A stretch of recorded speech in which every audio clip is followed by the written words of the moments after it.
Yeah, hi everyone. I'm Martin Spendlove, and I believe in creative rebellion. So that means that my business is called Rebellious Learning and Development. I'm even wearing my brand today. Hey, I believe in creative rebellion, which means challenging the status quo and helping people to understand that they are not a product of their situation, that they have the mind and they have the ability to be able to create their own destiny, if you like. Now, when it comes to performance reviews, you may or may not have had similar experiences where, as a consultant in a corporation, in a big business, I would have stakeholders who would like us to train people to be able to run better performance management meetings and better performance management processes. Now, you can train that stuff in, but if it's not believed by the manager or by the employees, by the colleagues, then it's not going to go anywhere. So one of the things that I observed was that people were more interested in meeting up, completing the paperwork, and then going back to the day job. And what I had to work with is trying to flip that on its head, make it more about the conversation, as with the paperwork as a means to generating the quality of conversation. Oh, that's great. I love some of the themes in there, particularly, I call it like the compliance discussion. I think it's a shame when really quite rich and important conversations are, because of scale and constraints of time and resource, a scale back to a compliance and administrative function. I think that happens for induction. I think it happens for performance, which is interesting. They're the kind of stages 1 and 3 of big pictures, your people development, and in a way sometimes training as well. But it's, you know, even if it happens for induction and performance, it's a shame, because you go into a company full of energy, and it's a shame that energy is dissipated in the first week or 2 with onboarding. And performance is a really good chance. If there was no better time to seek a 2-way dialogue, then it's at the kind of performance review. And we're going to say how it might not work so well. Martin's being appraised, going into performance review. I'm the manager. And immediately I'm going to sit opposite Martin, and I'm deliberately going to hold my book up like this, which is almost becomes like a bit of a barrier. And I think there's something physical about that. It's very much not the way I would do it with big pictures. This is going to feel strange for me. But I would sit opposite him like this, and if we just follow kind of Martin's reactions to the way I'm going to speak, I'm going to talk about things like, Martin, I really wasn't looking forward to this. I know we've got to do this performance review, and if you just bear with me, I've got a form here that I need to fill in. It's got loads of questions on it that I don't really understand, but I need to fill it in so that I can score you and compare you to all the other people I'm going to have to speak with today. So how are you feeling today, Martin? Yeah, whatever you need to do. I mean, yeah, that's fine. That's fine. Yeah, it's such a shame, because, you know, I do like you as a kind of person and we get on so well, but this process, it's more about something we just kind of need to get through this. And then what we'll do at the end is, when I've filled out all the boxes, I'll take it away and you'll get a score. It's just a numeric score, and there's this thing like a curve. And what I've got to do, or whatever I think about you, I've actually got to, we go into a room with some other managers who don't really know their people either. Oh, well, I know you, but some of the others I don't know so well. And I actually then have to put you against them. And it all becomes a bit of a competition, really. And that means you might do okay, but there is actually a set number of people I need to put in the bottom box. So I hope, you know, I don't know where this is going to go. If I don't feel right on the day when I go into this conversation with my peers, you know, if I don't feel up to it, you might not score so highly, and you just have to ready yourself. You could be in the middle box or the bottom box. Are you okay with that? Yeah. How were you kind of sat, and how were you feeling, and what were you thinking from the point you came into the room to the end of the little discussion? A little bit on edge. I think being on the opposite side of something like that a few times, where there's been a process, things like process mentioned.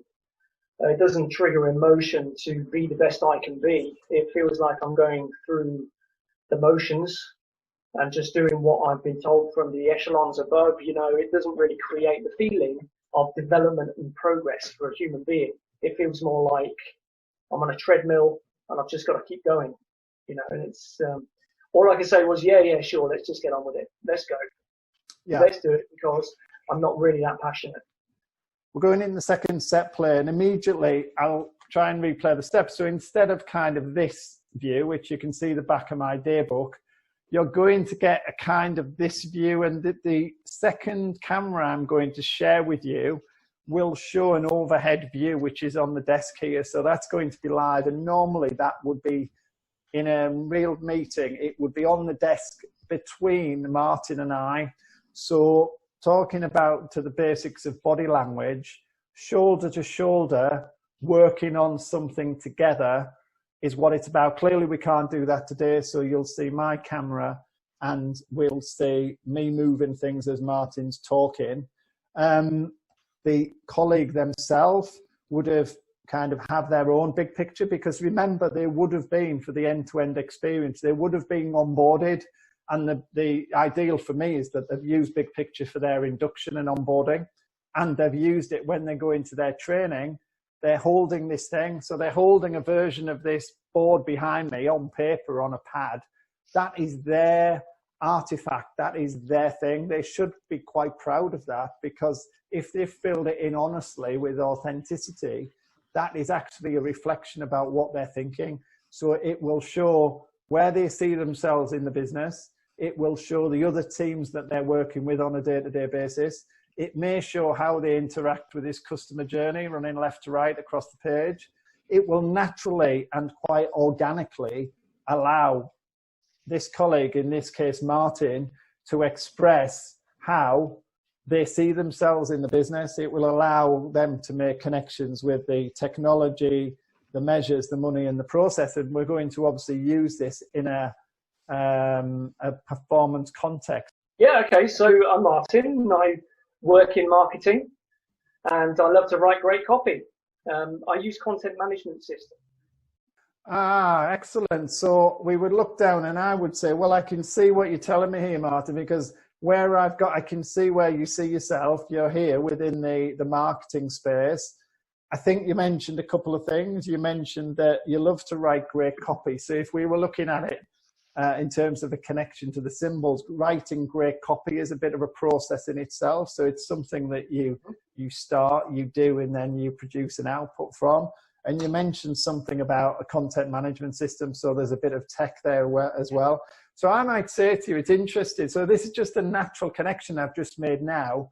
When you do that, do you see yourself really close to the customer journey, like here, or do you see yourself a bit down there? Like, where would you put yourself on that scale as someone working in marketing? I'm interested in your view. Oh, I don't think I'm as close to the client as I could be. Interesting. Why do you say that? Are there kind of challenges, is there a challenge stopping you from doing that? Is there some constraint that's being placed on you that prevents you doing that? Yeah, it's really the day-to-day. We don't have as much time to build relationships with the client as much. So that's something that I think maybe we kind of miss out on a little bit. And what's stopping you doing it? Is it just a time thing because you're too busy, or do you not have the kind of the channel of, do you not get the opportunity to speak to the client, or is it just a time thing? Yeah, definitely time. We spend a lot of our time instead of building the rapport with the client and understanding their needs a bit more, we're more transactional. It's a strange thing. We're a small team. We've got a heavy workload, and we literally don't have the time to spend building rapport with clients. So I think we miss out there.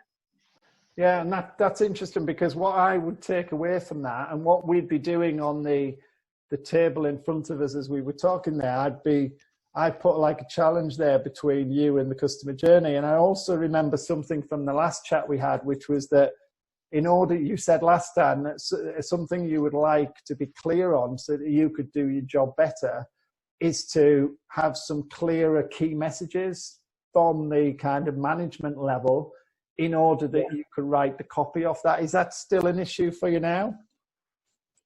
Yeah, it is still an issue, and I tried to bring it up, but it was one of those things that, you know, everything's okay, we're doing what we're supposed to be doing, so if it's not broke, don't fix it kind of situation. Yeah, that's brilliant. So that's a challenge kind of there, which we could take that as a kind of opportunity, because we've got, now you've mentioned it, I know we've got an away day coming up for the senior management team. And what you've done there is you've given me an insight into something we could put on the agenda, because that's the kind of thing we should be spending our time doing when we go to these lovely venues. We should be actually talking about things like that, because if we in management here can't do that job to give you clearer messages, then actually we're inhibiting you and stopping you doing something here. So there's a connection there between our two areas. So that's an interesting insight already. In terms of the year, the type of year you've had and what you've been doing over the last 3 months, how do you think it's been going for you? It's been going well. I've been hitting my targets. I don't see any problems with that. I get on well with the team. There was a bit of friction between me and one team member before, but we seem to have worked that out. But otherwise, yeah, I feel like I'm doing okay. That's excellent. You've mentioned two things there. You've mentioned your targets. What exactly do you mean by that, Ty? Just remind me what that target is that's personal to you. My target is to ensure that I turn around 80% of the client projects within 1 week of receiving the order. Well, that's certainly specific. So that feels like something you're comfortable with and that you're happy to stay in place because you're hitting that target. And what I'll do, I'll make sure that that is validated against what we want to achieve for the business. And I've got an idea on another thing as well. But for now, it sounds like that target is about right. Great. Yeah, it's. I think the thing that I'm suffering with at the moment is the quality of work. The client feedback isn't always as good as I'd like it to be. Now that's interesting. So as we look across here, you'll notice some white space. And as we know, this is the customer journey running from left to right. So we have some space over here. So what I think it may be that there's either a process required. This is the customer care area. There's a process required there to gather the feedback, or if we do get the feedback, how is it we're going to get it to you in marketing? Because it actually might be sat in a bit of a silo in customer care. So my colleague who I mentioned earlier, he might be doing some work with some people in customer care. And I know the lady that runs that team, we can take that feedback from them and provide you with it. And therefore you'll be more productive. So I just want to move it on, Martin. So it's good to hear your insights into how you think things are going. It's good that you're carrying this around with you because I can see what you're thinking and where you might be going with it. What I'm interested from a target perspective, I wonder if you can help me out, which is from a business perspective, we're looking to, as Finance International, we want to increase the number of products that every particular client holds. So at the moment, a client holds on average between 2 and 3 products, but we offer about 15 and 20. Now, you could help me out enormously if you can help me make a connection with kind of what you do in marketing and the writing of the copy and the marketing material. How might that connection go across to that business performance measure? Because there's a bit of a gap between them and I don't know how to kind of connect the two together. Have you got an idea? Yeah, definitely. I think one of the things is the feedback that you mentioned. I would love to receive that because I don't see it. Like you say, it goes to customer service and I'm kind of left in the dark. So I'd love to hear those points so that I can continue to improve myself. That's why I joined this company, because I really feel like I can add something, make a difference. But also, I really want to get to know the client. I've never been to a client site. Maybe that's something that could be arranged. Maybe I could actually meet the client and understand their business. I think that would help me provide a better service. Yeah, that sounds like a really good opportunity, and we've got some space on the left-hand side here to note the opportunity. So I'm just going to make a record of that. Now, to move things along, because things are a bit tight, what we might do is go into a bit of fast forward around, yes, there will be rigor, and well, I do need to go through this form and fill it out, and I will need to capture some things about your targets. But actually, the bit I really like with you is to kind of understand your point of perspective. And I know you put some preparation into this conversation, and therefore we'll go through that because we have to. But actually, it's more about this for me because I just like a really good conversation with you. So thanks for that. And I've got some ideas. I can go away and validate and come back to you. I think, comparing to the first role play that you carried out, you mentioned something about the book, holding the book. It seemed to me that, that gave that closed, uncertain, unknown, and dark feeling, whereas turning the book around and opening the book gave that open, certain, more assertive and known and light feeling. Now, comparing that to my experience, especially with the conversation you held, I saw a great relationship and a great environment that he put in the recipient ease as well, and giving positive messages and inclusion of the person there, asking for the ideas, developing the conversation through that positive notion, and being supportive with the ideas, and also getting them take ownership of the new idea of that target setting and making them part of it by asking them their ideas. That Martin provided the example of feedback opportunity and how he could benefit from engaging with the clientele. So that's also a sense of opportunity that the business would benefit from, definitely. And there's a sense of purpose added into it as well, to the conversation, which helped to set the solid targets and hope for the achievements as well, as a follow-up on that one. So I would say, there's important four major factors that I've seen there. One, goal setting, successful goal setting. Two, we talked about recognizing the importance of the employee input and feedback. Obviously, that reflects on the relationships and the environment, and creating a sense of opportunity and sense of purpose for the conversation. Wow. I'm going to come to you more often, Tunch. You've almost done my summary for me. Just kind of end it just like that. That's beautiful. You could just follow me around and summarize everything I say. What's interesting about that, what struck me when you were talking, I think it would be easy to make a gesture to appear to be interested in Martin's, what he's saying, whilst actually not being that bothered. But actually, I think the authenticity comes by making the record of the written record, because it forces me to listen, it forces me to make connection. And I think I was actively making promises that I would be making a note of and going and doing. And I think that's really important. Well, I think the second one was obviously the one that I would bend towards. But I think what it did was really very much sort of say, we're both in this company, we've both got responsibility for it. And how do we work together to make things happen? So the idea of targets, it wasn't just about I'm achieving my targets now, but how can I best achieve them? What are the targets I need to achieve? What do you need me to achieve, and how do I achieve them? I think a lot of things that Tush said was relevant, but and very important. I think what it did for me personally, if I'm really honest, is we work on a reseller model. We resell. We have online learning in a very niche subject, and we have a number of resellers. And I've been looking about how do we market and how do we support the clients that we've got in their brand. How do we keep their brand alive? And that's something I've been really looking at. And one of the things that came out clear from Martin was about the marketing needing to be part of that process, of that engagement with the client, of understanding what the client needs, because I certainly am not a marketeer, and I can't, I was thinking, so skills, I'd really need a lot of skills. If I'm going to achieve this objective of helping to help our clients' brand become much better known and supported, that's the guy that I need with me.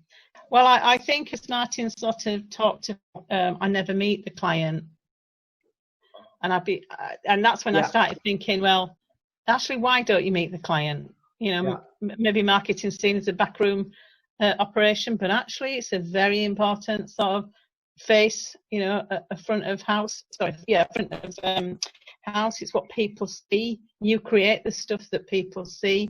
So why are we not working with you, with clients, so that you need? And as we do a lot of joint publication with clients. So why are you not there at that table? That's where you need to be. Yeah, that's brilliant. And that could come out. That for me is a genuine connection that you've expressed as, not as part of any script or anything. We don't know what connections people are going to make, but you've explained to me there a connection that you've had that out of the role play, which we just set up as a simulation, that's actually a beautiful pattern to pick up and plonk in a business that, as I call it, you care about, which is then a useful pattern that you can use, which shows how people from diverse backgrounds and businesses can actually share patterns of business in different ways. So that's actually a beautiful one-on-one I like. And actually, I didn't mention it in my intro, but we have to believe that everything in a business as an ecosystem is connected up. I think you've got to believe that. I believe that, and also that everyone has a voice. And if you join them two together, I don't know how businesses can survive and prosper so well without that level of connectedness that Big Picture brings. People can achieve it in different ways. Obviously, I like them to use Big Picture to achieve that.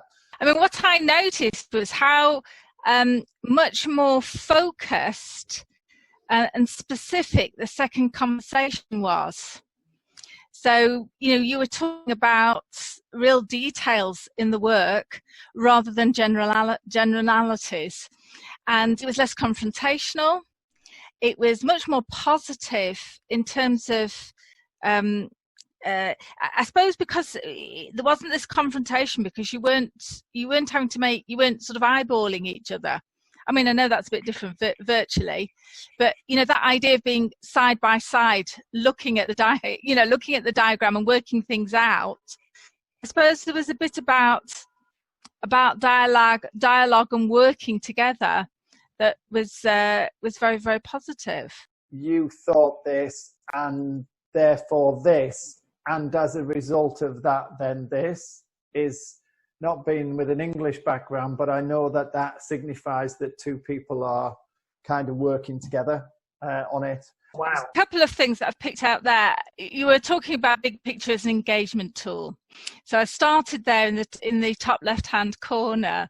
And then Martin was picking up this key issue about how do we improve performance reviews, and really how do we move from a checklist and a tick box exercise through to something that's conversation based. So we've got that conversation, and then over on the left hand side you've got the first of your role plays with you saying bear with me, and with your book in front of you, and some of the comments that I heard you making about just really not being sure as a manager about really what the purpose was or quite why we were here. How do we what's this about? And Martin being quite sort of passive and okay, let's do it. I was surprised at that. Acquiescing, going along with it. Yes, he went along with it. And in a way I was disappointed. I wanted to attract his angst and his confrontation. And I think he just thought, actually, I can't, I don't know if it's right. It was almost like I can't be bothered because I actually can see what's happening here. So just let's get on with it and just do it to me. I tried to adopt passive-aggressive behaviour there. You did it very well, Martin. And Rachel picked it up very well, nodding, let's do it. So take us into the right-hand side, and Rachel. then we move over to moving over to the right-hand side. So following the green arrows, using the big picture in a performance context. And there we have the two of you in a real situation alongside it. And looking at this picture and having the conversation, much more detail coming through, positioning things, looking at the gap, that gap, the distance, So Martin was making that point about, never getting to actually meet the customer And you were saying, you know, looking at that, the yellow line, and, you know, where are you in relation to that, and asking that question that brought that point out. And much more detailed comments then about, oh, you know, should we add something in here? How does that work? Can you get feedback? More comments about where Martin saw himself, and then coming out of it, things like overall more shared responsibility, dialogue, focus, much more specific, a connection there between you. Just in the same way, at the end of a big picture, I'll sometimes get a picture taken with them next to it, and it's like the signature that people then sign off against. And what a great way to kind of summarize the discussion. So that will be the feature at the top of the blog post. We're out of time. I must just say, you've all played along and been a part of the experience, the conversation. I would like to delve more down, more left and right, and go left and right, but I seek to give an insight. And here we've seen it really clearly between a disengaged performance conversation, which is more compliance based, and a two-way conversation. The challenge being, if we can bring something to this that is smart and elegant and a solution that fits within the constraints that you've got, then why aren't we doing a bit more of this and practicing what we're preaching, which is saying we're looking after our people? Then let's have the conversation